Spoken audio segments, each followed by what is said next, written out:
सर्वांना गुढीपाडव्याच्या खूप खूप शुभेच्छा. ॲडव्हान्समध्ये सर्वांना खूप खूप शुभेच्छा. आणि पाडव्यासाठी आपण जी गाठी बाहेरनं विकत आणतो ती गाठी तुम्ही घरच्या घरी खूप छान अशी बनवू शकतात.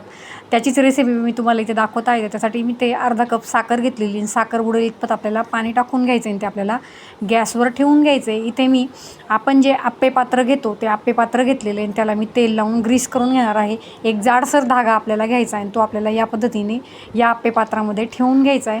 धागा घेताना जाडसर घ्यावा.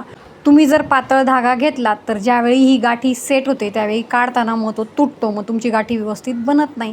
तर पाक बनला आहेत का ते आपण बघून घेतोय, चेक करून घ्यायचं आहे. मी ते त्याला थोडंसं कलरफुल बनवण्यासाठी त्यात थोडासा कलर टाकून घेतलेला आहे. बघा या पद्धतीने पाण्यामध्ये टाकून त्याची टेस्ट करून घ्यायची आहे. पाण्यामध्ये जर त्या पाकाचा दगडासारखा आवाज आला तर समजून जायचं की हे जे गाठीचं आपलं मिश्रण आहे ते चांगलं बनवून तयार आहे. ते या पद्धतीने आपल्याला या आप्याच्या पात्रामध्ये ओतून घ्यायचं आहे. आणि 10 मिनटासाठी हे मिश्रण मी ते सेट करून घेतलेले आहे. 10 मिनटानंतर तुम्ही बघू शकतात किती छान अशी आपली ही गाठी बनवून तयार झालेली आहे आणि ती किती इझिली या पात्रातनं निघून आलेली आहे. बाहेरून विकत आणण्यापेक्षा घरगुती पद्धतीने तुम्ही ज्यावेळेस ही गाठी बनवाल तेव्हा तुमच्या सणाचा गोडवा आणखीनच वाढणार आहे.